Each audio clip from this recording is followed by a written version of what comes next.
Okay guys, so in my previous videos I have told you that how could you improve English and why is English important for today's life.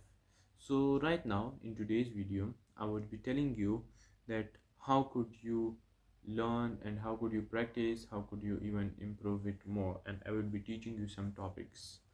Okay, so now let's begin with our first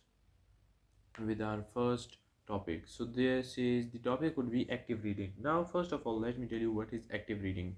Active reading is something like when you read the ingredients of a certain product, or for example you read the instructions written on a board that where does this route goes to.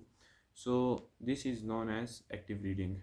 Even though book reading or reading something in your mobile phone, or reading anything which you see by your naked eye is known as active reading. Okay, so now we would be going to our second topic, and the second topic is skimming and scanning. So this topic comes under the uh, main topic of reading for strategies. Like for example, everybody reads, but there's a boy who scores an A star. But what could be the reason for his A star that other boys doesn't follow? So now let me tell you, the reason for his success in getting an A star in his English would be that he would be doing some practices during his paper, and that practices includes skimming and scanning. Now what is skimming and what is scanning? Let me tell you. Skimming. First of all, let me tell you a book definition, then I would explain you that. Skimming, reading a book, reading a text quickly to get a general overview of the topic and content. Okay, so skimming is something like, for example, there is written a paragraph on the Prophet Sallallahu Alaihi Wasallam birth, and you read that. No, sorry, if an article is written on the Prophet Sallallahu, right, Prophet Sallallahu whole life from his first day to till his last day, but you are asked in the paper that write about uh, his birth. So you would be just skimming the paragraphs, the text that would be given to you. Then you would see that what do you that where is the material of the question that you had been asked. So you would skim that. Skimming is like just looking everything generally and then doing your work. Okay, now the second comes scanning. Scanning is like, for example, we do say that for example, if we are looking to something like this register, this is the register, and I would be looking like it to it, and somebody would ask me that why are you scanning this, what's the need for this. So this is so they would generally mean that why are you looking in such depth to this notebook. So uh, this means that scanning means that I would have to know the word to word and the depth meaning of something. Okay, so like knowing the even the basics of anything. Okay, so now we would be moving forward. Now I was telling you, if you doesn't understand something, so what shall you do? Like if in papers, if you are attending the comprehension or doing writing summary or anything, so for what should you do? For example, if you doesn't understand something, so you should reread. Rereading, you should do that. It would help you in many ways. Then comes the making inferences. Let me tell you what is making inferences. When you make inferences, you look closely at individual words and phrases in a text and work out what is suggested by them. You are looking beyond what the word says directly to consider what the writer means by them. So, making inferences means, for example, somebody says that this boy is a dark horse. So, can a human be a dark horse, even though could not be even a horse? So, what does dark horse mean? So this dark horse, the two words has been joined, and they are named and they are being made an idiom. Idiom is something that is used to describe something wellly. It enhances the language. It would make the language even more better. It would like you could say it's a decoration piece in our writing, in our English, Urdu, or whatever language. It's an addition. It's the beauty of our writing. Then it's close reading. Close reading, if you think something is hard and you read that again and again to understand the full meaning, just close reading is just this. And then pre-reading. Pre-reading would help you in many ways. Like for example, if a teacher asks by tomorrow, if you know that you would be teaching, sorry, reading this topic in school, your teacher would be teaching you that, and she would be asking you questions in that particular topic. So you could even write that before the teachers. So this is called pre-reading. Pre-reading is practiced by the teachers as well. You would be thinking that how and why. Why? Because they have to teach some certain topics. So generally, before going to their class, they do teach they do read that, so that if anybody asks them any question, any student, so they could be able to answer them. Okay, so now I would be telling you that what type of texts you get. The types of texts that you would get would be two: fiction and non-fiction. First of all, fiction and non-fiction is a simple are very simple words, and they do have a very simple definition. You would just get it. I would let me tell you. Fiction: stories about imaginary characters and events. Okay, so generally fictions are stories that are being created by individuals to just give a lesson to somebody so that they could not do such work, such wrong deed. That's why and fictional stories are being created, and they do include uh, like imaginary characters and imaginary events.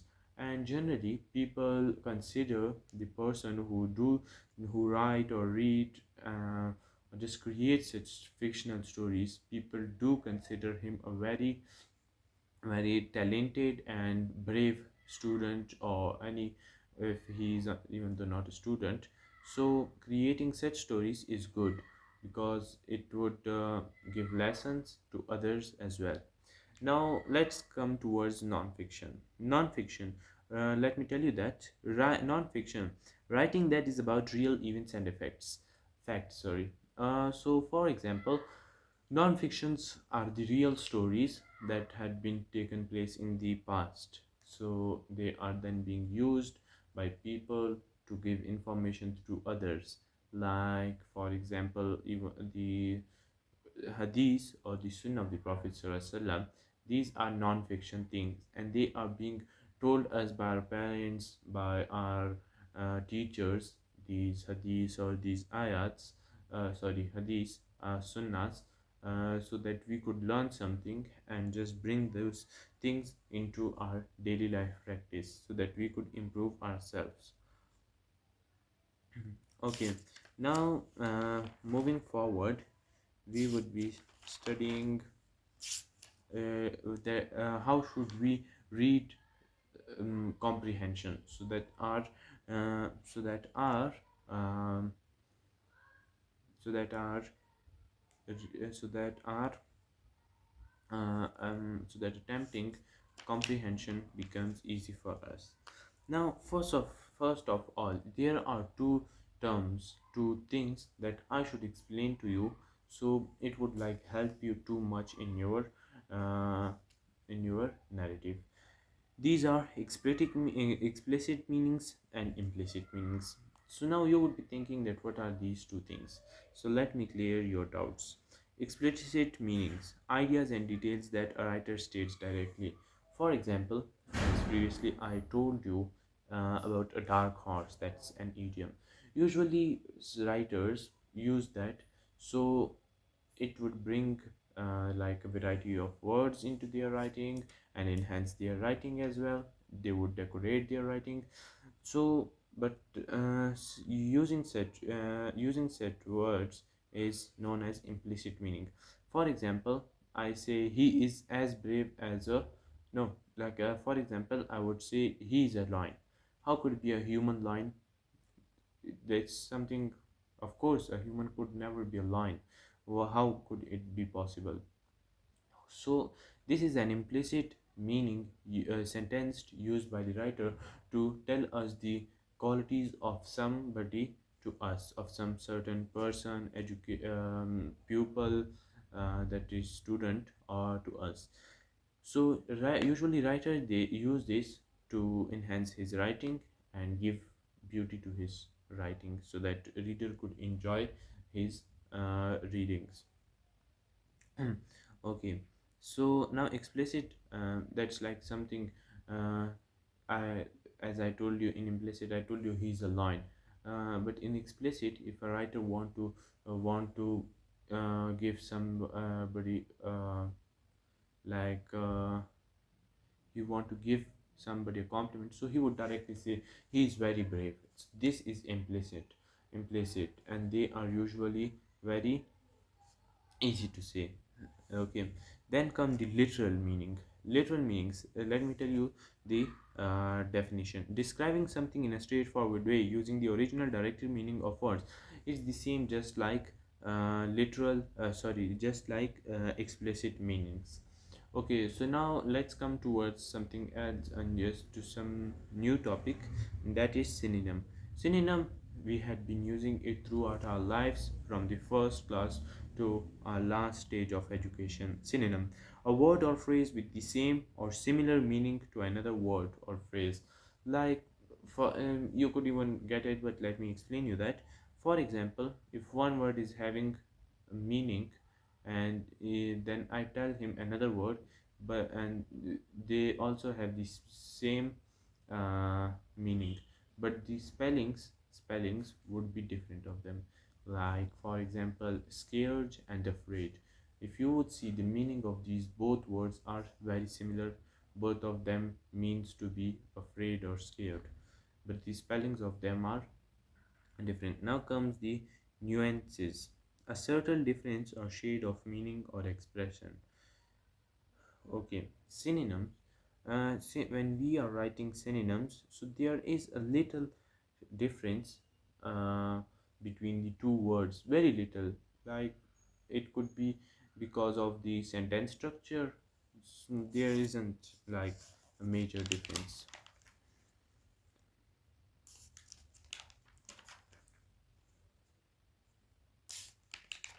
Okay, now let me give you a suggestion.